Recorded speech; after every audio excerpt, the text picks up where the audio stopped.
उत्तर प्रदेश को भारत के unlimited potential का प्रदेश बनाने वाले मेरे सभी श्रमिक बहन और भाइयों, मैं सबसे पहले आप सभी को अंतर्राष्ट्रीय श्रमिक दिवस के अवसर पर प्रदेश सरकार की ओर से हृदय से बधाई देता हूं। आप सबका मैं हृदय से अभिनंदन करता हूं।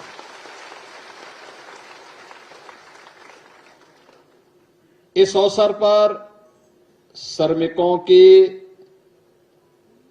परिश्रम की एक नई मिसाल आदरणीय प्रधानमंत्री जी के मार्गदर्शन में अटल आवासीय विद्यालय के रूप में हम सबको 2023 में प्राप्त हुई थी और आज अटल आवासीय विद्यालय के उन छात्रों को, पहले बैच के छात्रों को जिन्होंने मेरिट सूची में स्थान प्राप्त किया है, उन बच्चों को सम्मानित करने और दोनों प्रयागराज और वाराणसी के अटल आवासीय विद्यालय के प्रधानाचार्यों के बीच सम्मान का एक आयोजन यहां पर मुझे श्रमिक दिवस पर करने का अवसर प्राप्त हुआ है। मैं अटल आवासीय विद्यालय के इन सभी छात्रों को, दोनों प्रधानाचार्यों के साथ साथ जिन विद्यालयों ने अच्छा काम किया है और वहां पे श्रमिकों के बच्चे पढ़ते हैं, ये अटल आवासीय विद्यालय डेडिकेटेड है श्रमिकों के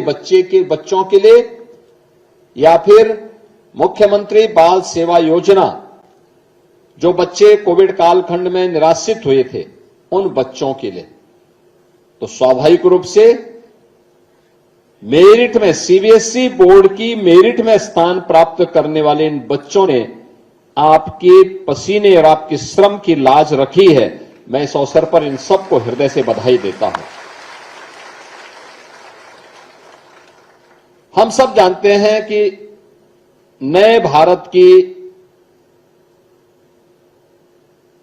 प्रधानमंत्री मोदी जी के विजन के, नए भारत के वास्तविक शिल्पकार आप लोग हैं।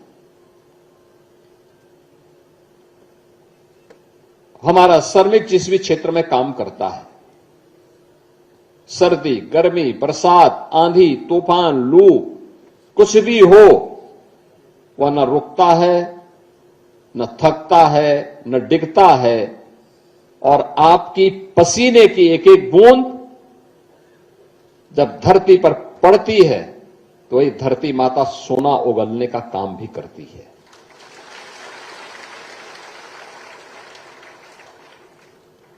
जिन श्रमिकों के परिश्रम से हर तबके के व्यक्ति को सिर ढकने के लिए छत प्राप्त होती है, विडंबना क्या थी, उन श्रमिकों के पास अपना आवास कभी नहीं हो पाता था। जो श्रमिक दूसरों के घर के इज्जत घर बनाते थे, उनकी इज्जत, उनके परिवार की इज्जत स्वयं सड़कों पर दिखती थी। जो दूसरों का पेट भरने के लिए अन्न उत्पन्न करते थे, उनके बच्चे स्वयं भूख से तड़पने के लिए मजबूर होते थे। जो बड़ी बड़ी हॉस्पिटल की इमारत बनाने में योगदान करते थे, उन श्रमिकों के लिए स्वयं के उपचार के लाले पड़ते थे। जो दूसरों के लिए सुविधा देने के लिए दिन रात, सर्दी गर्मी, आंधी तूफान, इन सब की परवाह के बगैर कार्य करते हैं, और श्रमिक अभाव में जीता था।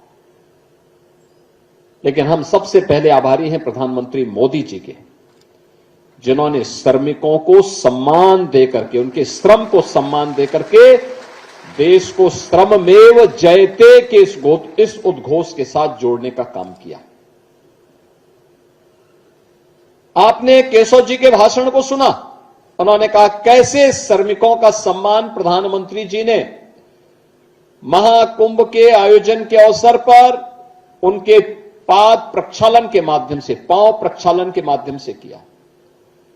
काशी में काशी विश्वनाथ धाम के निर्माण का कार्य हो या अयोध्या में श्री राम जन्मभूमि के निर्माण के दौरान, प्रधानमंत्री जी ने पुष्प वर्षा करके उन श्रमिकों के श्रम का सम्मान किया था। और इसीलिए श्रमिक भी किसी गवर्नमेंट के एजेंडे का हिस्सा बन सकता है। ये तभी संभव हो पाया है जब उस प्रकार की संवेदनशील सरकार बनती है। बहनों और भाइयों, कभी कोई सोचता था श्रमिक के पास भी अपना आवास होगा? पिछले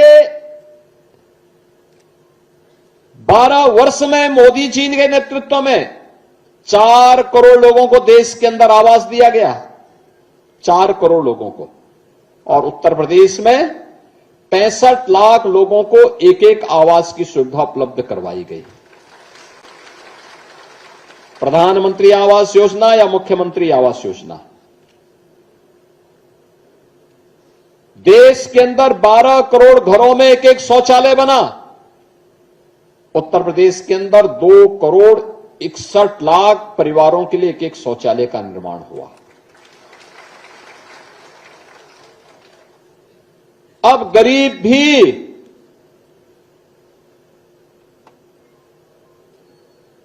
किसी भी बड़े से बड़े हॉस्पिटल में, जिस हॉस्पिटल के बनाने में किसी श्रमिक के पसीने की बूंद लगी है, उसमें गरीब का भी उपचार होगा, क्योंकि मोदी जी ने आयुष्मान भारत की सुविधा दी है। और हमारे श्रमिकों को पहले से सुविधा है। जो बचे हुए हैं उनके लिए आज मैं घोषणा करने जा रहा हूं।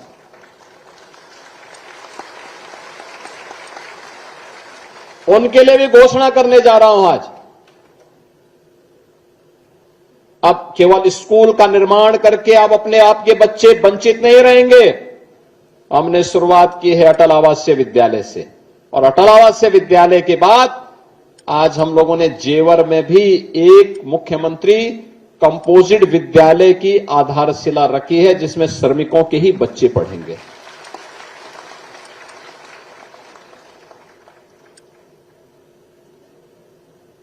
अब आपके लिए सर्दी हो, गर्मी हो, बरसात हो, गैस कनेक्शन के लिए भटकना नहीं पड़ेगा। प्रधानमंत्री उज्ज्वला योजना में मोदी जी ने 10 करोड़ लोगों को फ्री में कनेक्शन उपलब्ध करवाए हैं। और उत्तर प्रदेश सरकार वर्ष में 2 बार होली और दीपावली में फ्री में भरा हुआ सिलेंडर उपलब्ध करवाती है। देश के अंदर 10 करोड़ लोगों को और अकेले उत्तर प्रदेश में लगभग 2 करोड़ लोगों को इसकी सुविधा प्राप्त हो रही है। पहले गरीब का राशन कुछ लोग चट कर जाते थे। आज प्रदेश के अंदर 16 करोड़ लोगों को फ्री में राशन की सुविधा का लाभ प्राप्त हो रहा है। जो भी गरीब के हक पे डकैती डालता था, उनकी जगह हवालात में हर व्यक्ति सम्मान के साथ जी सके।